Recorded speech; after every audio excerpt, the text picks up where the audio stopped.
Третий пакет мер поддержки бизнеса подготовит правительство Башкортостана. Об этом заявил премьер-министр республики Андрей Назаров. Он отметил, что основная задача – это минимизировать экономические последствия пандемии коронавируса. Обсудим детально этот пакет мер, а также ситуацию в предпринимательской сфере вместе с уполномоченным по правам предпринимателей Флюром Асадуллиным. Флюр Минзагитович, здравствуйте. Здравствуйте. Спасибо, что вы пришли к нам сегодня на программу интервью.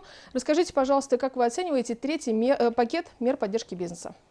Третий пакет мер пока оценивать невозможно, потому что... Что в нем должно быть? Да, что в нем должно быть. Во-первых, было поручение премьер-министра о том, чтобы все, кто заинтересован, в том числе предприниматели, внесли свои предложения. Сроки короткие, задача поставлена до 15 декабря, чтобы был принят третий пакет мер. Это очень сложное мероприятие, потому что нужно не просто заявить об этом, а еще нужно принять нормативно-правовые акты, законы, проголосовать, ввести в действие. Это очень сложное явление. Обсудить.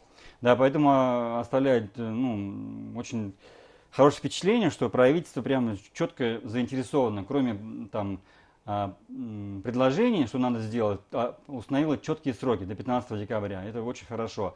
До 15 ноября мы должны внести предложение, рассмотрим на штабе, определимся, что в первую очередь нужно. Но, по крайней мере, я как уполномоченный, я буду ратовать за то, чтобы принятые меры в этом году, 2020 году, были продлены. Такие, например, как снижение налогов по УСН, такие, например, как снижение налоговой ставки, там, где по кадастровой стоимости для спецобъектов, они были приняты, к моему сожалению, на короткий срок, до 31 декабря 2020 года. Я очень сильно хочу, и предприниматели об этом меня сильно просят, чтобы они были продлены на 21, 22, 23 годы. Ну, вполне вероятно, что вашу инициативу поддержат. Все-таки мы понимаем, насколько длинный шлейф идет от пандемии коронавируса. Флюр Минзагитович, как вы оцениваете первые два пакета, которые были уже приняты в республике? Удалось ли получить ожидаемый эффект? Ну, мне важнее больше оценка не моя, а оценка предпринимателей. И тут, конечно, оценка разнится.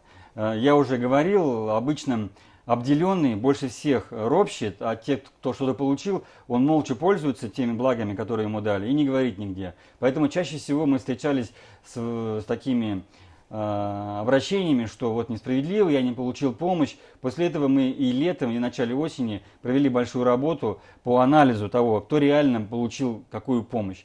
Помощь была оказана реально большая. Но другое дело то, что не всем предпринимателям оказали помощь. И в принципе это довольно справедливо, потому что есть более пострадавшие отрасли, есть менее пострадавшие отрасли. Конечно, все пострадали, это понятное дело, но все-таки мы не в том состоянии, чтобы всем помочь. Тогда это будет уже не предпринимательство, если мы всем помогаем. Все-таки нужно помогать точечно, там, где больше всех пострадали, там, где нам нужно, чтобы быстрее восстановились.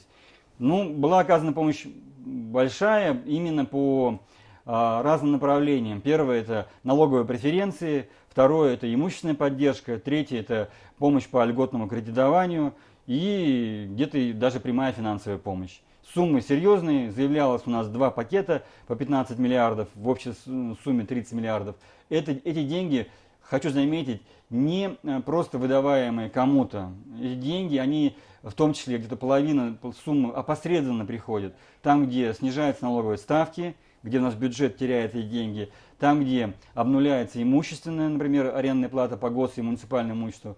Иногда, и, конечно, и были прямые выплаты через гарантийный фонд, через фонд развития промышленности, через региональную лизинговую компанию. Ну, серьезное количество предпринимателей получило. Но еще раз подчеркиваю, чтобы получить эту помощь, предпринимателю нужно встать с дивана, оформить бумаги, очень правильно юридически обратиться, подать и требовать идти получать свою помощь.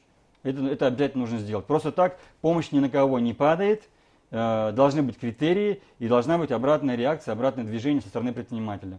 Ну, еще один показатель – это количество обращений к вам. Много ли было этих обращений, есть ли рост, ну и много ли предпринимателей, как вы говорите, встали с дивана? Обращений было очень большое количество, причем оно так росло по экспоненте. Выступает президент Российской Федерации с программными заявлениями, выступает глава Республики Башкортостан. Через 5-10 минут, даже во время его выступления, начинаются звонки. Причем мы работали почти круглосуточно, у нас работала горячая линия до 11 вечера, и даже, наверное, в половине случаев мы работали как психологическая помощь. Да, я теряю, все, предприниматель звонил, что мне делать, мы помогали, объясняли. Как госорган мы обязаны не только на свои вопросы отвечать по своей деятельности, а и переадресовывать вопросы, касающиеся не нас, может быть, но наших коллег. Всем этим мы занимались. Ну, то есть Обращений было рост есть, рост зафиксирован. огромное количество. Примерно за 1,5 месяца около 700 обращений поступило. Ну, в динамике это больше. В динамике это примерно на 70% от обычного периода 2019 года. Мгм. Но мы знаем, что ситуацию в малом и среднем бизнесе также обсуждали на заседании в правительстве. И вот такая цифра 3,5 миллиарда рублей – это общий портфель финансовых институтов Башкортостана, который оказывает поддержку МСП. Как вы оцениваете эту цифру? По поводу этой цифры. Конечно, предприниматели, услышав эту цифру, многие говорят, а где эти деньги, почему я не получил? Еще раз говорю, если вы подпадаете под критерии получения какой-то финансовой помощи, нужно оформлять документы и обращаться. И эта сумма указана в общем и в целом по всем программам поддержки предпринимательства. В том числе, например, открыт у нас Центр инновационного предпринимательства, фабрика будущего, это огромная сумма, Мира 14 в городе Уфа. Откроются такие же в Сибае, в Октябрьском городе, в Стерлитамаке. Открыты коворкинг-центры, их уже открыли в республике 19. Выделяются суммы. Добавилась сумма по муниципальным программам в муниципалитете на 400 миллионов рублей на поддержку программ именно поддержки предпринимателей в муниципалитетах. Поэтому вот эти суммы все, из этих сумм складывается вот эта большая сумма, по которой оказывается поддержка предпринимателям. Ну, ваша коллега, глава Госкомитета по предпринимательству Рима Бойцова говорила о том, что в коворкинг-центрах будет создано около 500 новых рабочих мест. Мы понимаем, что коворкинг-центры – это альтернатива коммерческой недвижимости, да, и мы понимаем, что в больших городах в нашей стране коворкинг-центры, они получили такое развитие. Как вы оцениваете с этой точки зрения ситуацию здесь у нас в Башкортостане и в частности в Уфе? И когда можно, вообще эффект от коворкинг-центров? Эффект от коворкинг-центров, он вообще должен был быть огромным, но сейчас немного с пандемией такой ракурс сменился.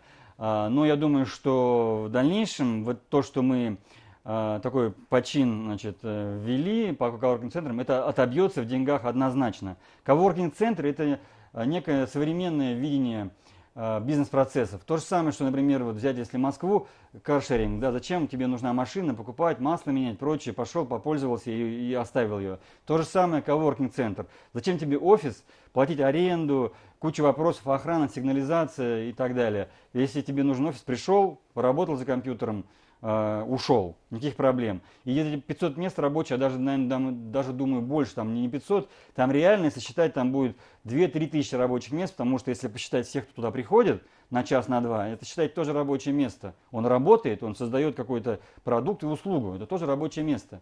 За коворкинг-центрами будущее. Ну, а какие сферы предпринимательства могут прежде всего туда пойти? Туда могут пойти сферы предпринимательства. Во-первых, те, которые оказывают услуги посреднические, тем, которым не нужна высокая планка входа в бизнес. Я открыл завод по производству турбин, например, предположим. Да даже завод по производству турбин можно в коворкинг-центре начать открывать, что-то думать, встречаться с кем-то.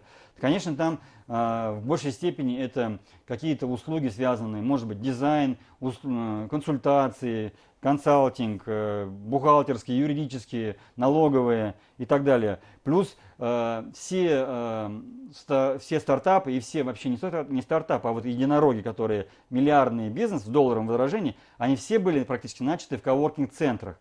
Можно даже их гаражи, в которых это все было создано, назвать коворкинг-центром, потому что в гаражах они по нескольку ребят собирались и что-то придумывали. Вот, пожалуйста, взамен этим гаражам наши коворкинг-центры. Если там что-то родится, огромное такое, да, в деньгах выражаемое, но это будет большой плюс.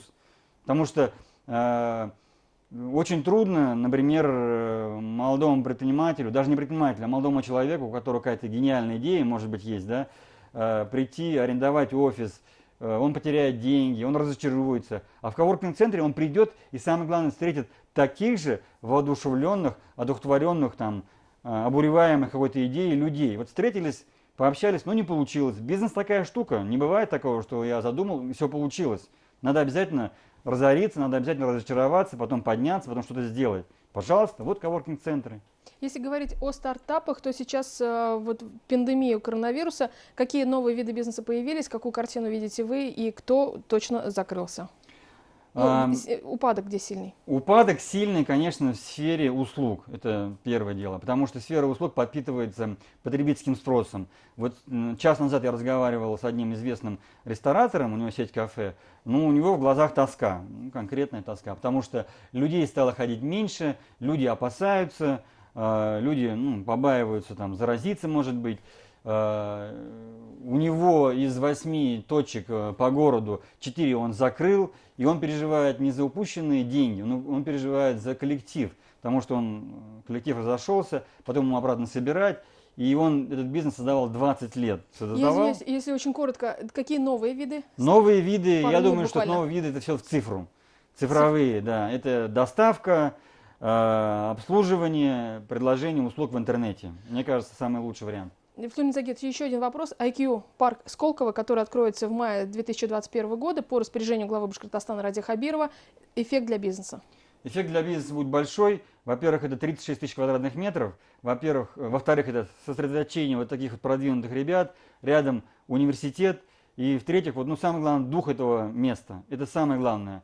Я сомневаюсь, что там можно загнать туда людей, кто там что-нибудь создаст.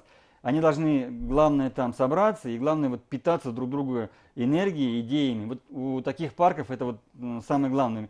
Собрать в одном месте продвинутых молодых ребят, чтобы они друг от друга подпитались энергией, идеями и что-нибудь такое придумали, чтобы республику вывели в лидеры. Ну и если коротко, тоже слова поддержки предпринимателям. Предпринимателям слова поддержки: не унывать, ужать расходы ненужные, перестроить свой бизнес, если есть возможность, и надеяться на лучшее. И если есть возможность попасть под какую-то господдержку, полностью на всю катушку этим воспользоваться. Обращайтесь к нам, мы поможем и защитим ваши права. Спасибо большое, Флюрин Загитович. Я напомню, что гостем программы «Интервью» в эфире главного телеканала Республики был бизнес-омбудсмен Башкортостана Флюра Садулин. И мы говорили о ситуации в предпринимательской сфере, а также о готовящемся пакете мер поддержки в пандемию коронавируса бизнесу. Не переключайтесь, оставайтесь на БСТ.